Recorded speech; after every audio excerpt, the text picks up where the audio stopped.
Picture this. You are standing at the entrance to a narrow alley somewhere in Southeast Asia. The air smells like charcoal smoke and fish sauce. A motorbike just buzzed past you carrying stacked metal containers, and your phone is sitting in your pocket, completely ignored. No apps, no stars, no curated feed telling you where to eat. And somehow, in about 4 minutes, you are going to sit down to the single most extraordinary meal of your entire trip. Today, I am going to show you exactly how that happens. Welcome back to the channel. If you are new here, we travel smarter, slower, and deeper than most people half our age. We have been doing this for years, and one thing we have learned is that the best food on earth is almost never where the internet tells you to look. Today, we are breaking down a complete tactical system for finding hidden local food spots in any city in the world, and we are doing it without opening a single travel app. Not one. Not even for a second. By the end of this video, you will have a repeatable framework you can use tomorrow, whether you are in Bangkok or Bogota or Palermo or Porto. So stay with me, because every section of this is going to build on the last, and the payoff at the end is genuinely something I think will change the way you travel forever. Let us start with a problem that most travelers do not even realize they have. It is the year 2026, and travel apps have a dirty secret. What you see when you open any major food discovery platform right now is not an honest map of what is delicious. It is a paid advertising ecosystem dressed up to look like community wisdom.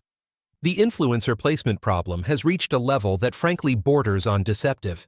Restaurants in major tourist cities now routinely allocate significant portions of their budget not to better ingredients, not to more skilled cooks, but to digital placement and sponsored content.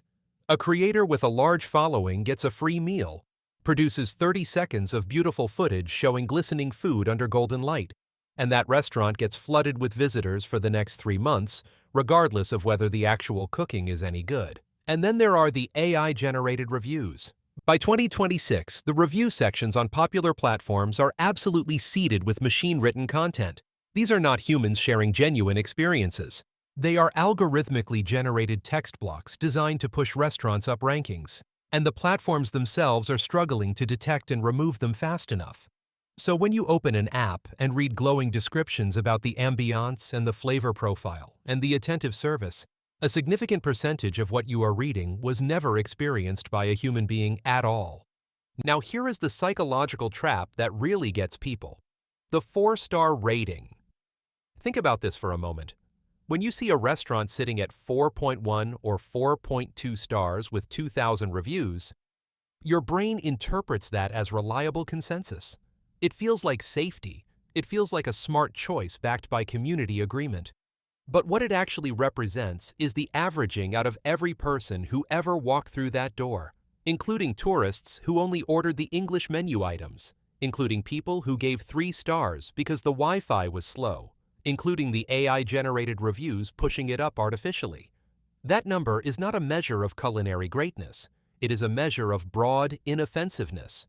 And broad inoffensiveness is the enemy of extraordinary food. The 4-star trap leads you directly to mediocrity every single time. The places we are hunting today have no stars. They have never been reviewed. They exist completely outside that system. And that is precisely why they are magnificent. So now that we understand why the digital world fails us, let us talk about what actually works. The first tactic in our system is what I call following the lunch rush logistics, and it begins with motorbikes. In most Asian cities, and increasingly in cities across Latin America and parts of Southern Europe, food delivery riders are everywhere. You have probably been ignoring them as background noise. Stop doing that immediately. Here is what most tourists never think about. Delivery riders are human beings who spend 8 to 10 hours a day riding around a city. And at some point in that day, they stop and eat their own meal. They are not eating at the places they deliver from. They are eating at places they personally know are good. Watch where clusters of delivery riders park their bikes when they are off the clock. Watch where they walk to when they peel off their helmets and just move as a person rather than as a worker. The concentration of delivery riders eating somewhere on their own time is one of the most reliable quality signals I have ever encountered. These are people with intimate geographic knowledge of their city's food landscape, and their personal choices are completely untainted by digital marketing. The second metric within this lunch rush system is the uniformed worker observation. This one is accessible in absolutely any city you visit. Between roughly 11:30 in the morning and 1:30 in the afternoon, look for the places where people in work uniforms are eating. Hospital staff, factory workers, office employees still wearing their lanyards, construction workers with dusty boots. These are people on a fixed lunch break with a specific budget who eat at the same places repeatedly, because those places deliver consistent value and genuine quality. There is no reason for them to be loyal to anywhere that disappoints them. High volumes of local uniformed workers at a specific spot during the midday window is one of the most powerful quality validations you will ever find. And here is the beautiful thing for us as travelers. With more flexible schedules than these workers, you can arrive just before the rush, observe where the crowd forms, and then settle in comfortably while the energy is at its peak. The third signal we look for in this phase is single-item mastery. There is a small noodle shop I visited during the research for this video that has been cooking exactly one dish for 31 years. One dish. The same broth, the same noodle cut, the same proprietary chili oil recipe that the current owner inherited from her mother. Nothing else is on offer. No variations, no substitutions. When a cook commits their entire professional existence to mastering one specific preparation, the result is something that no multi-page tourist menu restaurant can ever replicate. If you walk past a place and the entire menu is essentially a list of slight variations on a single core item, that is a profound signal of expertise. Pay attention. Now let us move into the physical scouting work, because this is where it gets genuinely adventurous. The urban maze navigation strategy requires you to deliberately move away from main roads. This sounds obvious, but most travelers, even experienced ones, stay surprisingly close to arterial streets because that is where the landmarks are and where navigation feels comfortable. But here is the truth about commercial real estate in dense urban environments. Rent on main thoroughfares is extremely high, and that cost gets passed directly onto the menu. The extraordinary cooking we are looking for happens in places where rent is so low it is almost nothing. We are talking about industrial alleys, side streets barely wide enough for a single vehicle, courtyards behind residential buildings, and spaces tucked beneath overpasses or alongside canal walls. These are the zones where a cook can afford to obsess over their craft rather than obsessing over their margins. The visual language of these places is something you need to train your eye to read. Sun-faded signs are actually a positive signal. Fading means the sign has been there a long time, which means the business has survived a long time without needing digital promotion. Mismatched plastic stools pulled from different sources over different years tell you that the seating has grown organically as the demand required it. Handwritten daily menus, especially ones that change what they are offering based on what was available at the market that morning, indicate that the cook is working with fresh seasonal ingredients rather than a standardized supply chain. None of these visual cues are glamorous. That is entirely the point. The aesthetic of authenticity is functional, not performative. And then there are what I call industrial kitchen giveaways. Unmarked steel doors in commercial or mixed-use zones that show signs of heavy daily use. Ventilation fans mounted high on walls that run continuously. Delivery trucks parked nearby in the early morning. Gas cylinders stacked near a side entrance. Condensation on windows or walls. From prolonged high-heat cooking. These are not restaurants that were designed for visual appeal. They are operations built entirely around production and output. Behind those unmarked doors, you will often find cooking at a scale and intensity that produces genuinely extraordinary results precisely because the entire physical space was optimized for cooking, rather than for customer experience theater. Now comes the part that makes some travelers nervous, which is what to do when you get inside and there is absolutely no English menu and no digital interface to hide behind. Here is the fundamental mindset shift that makes this work. You are not a customer demanding service. You are a respectful guest in someone's professional domain. Walk in, find a seat, and before you do anything else, simply observe for 2 or 3 minutes. Watch what the people around you already have in front of them. Notice which dish appears at almost every table. That dish is the answer. That is what you are there for. In the absence of shared language, pointing at someone else's bowl with a questioning gesture and a smile is universally understood. Most cooks and proprietors who run these kinds of operations have seen the occasional confused but respectful foreigner before, and they will guide you if you approach with genuine humility rather than tourist entitlement.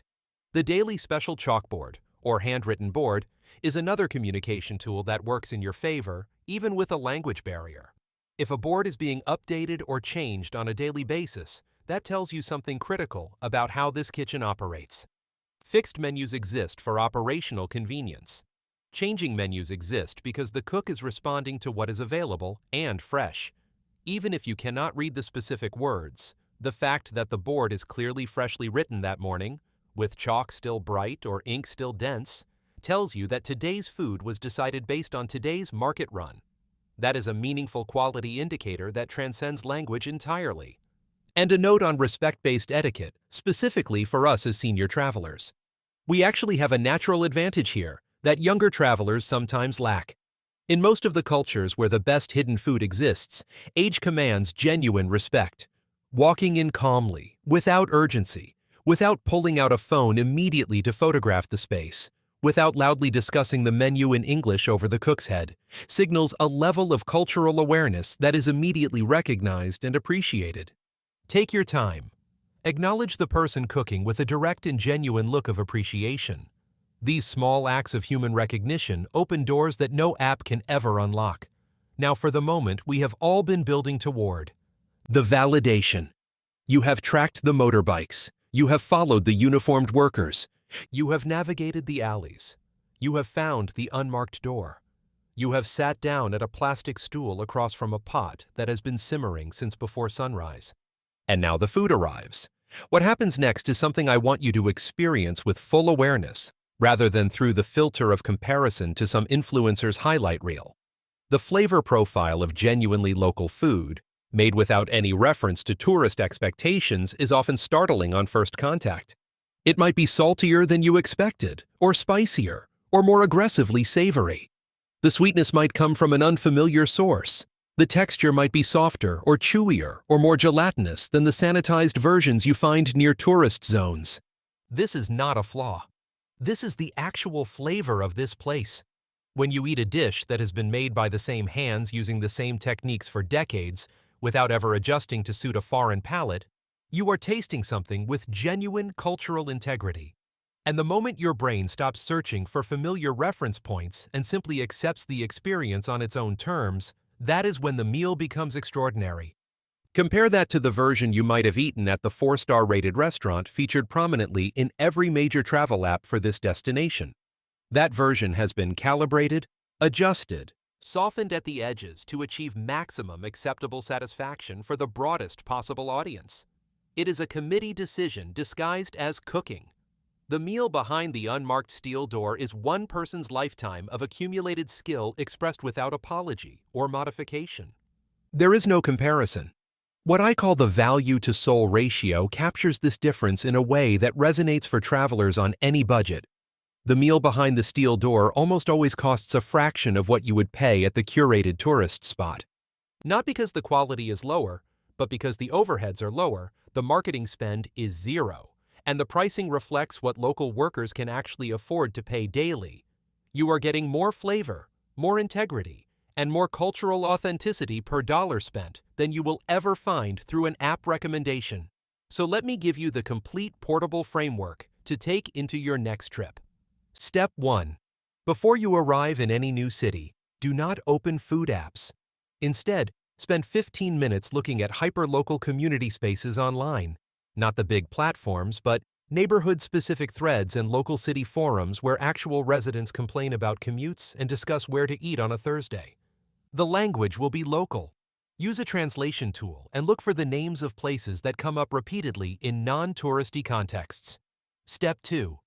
On your first morning, find a vantage point near a commercial or industrial zone and simply watch the traffic patterns between 11 and 1. Note where delivery riders congregate on their personal breaks. Note where clusters of uniformed workers walk purposefully. Step 3. Follow those movements on foot into the side streets. Use your eyes, not your phone.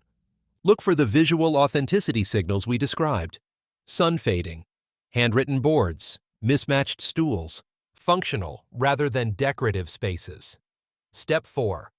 Enter with humility and patience. Observe before you order. Point and smile. Eat what the regulars are eating. Step 5. After the meal, sit with the experience for a moment before reaching for your phone. Let the flavors register. Let the environment register. Think about what just happened and where it sits in your complete history of travel meals. I am confident you will know exactly what it meant. One final thought before we wrap up today. There is a particular gift that comes with traveling at our stage of life, and I do not say this in a self-congratulatory way. I say it because it is genuinely true and genuinely useful. We are not chasing social media content. We are not optimizing our trips for shareable moments.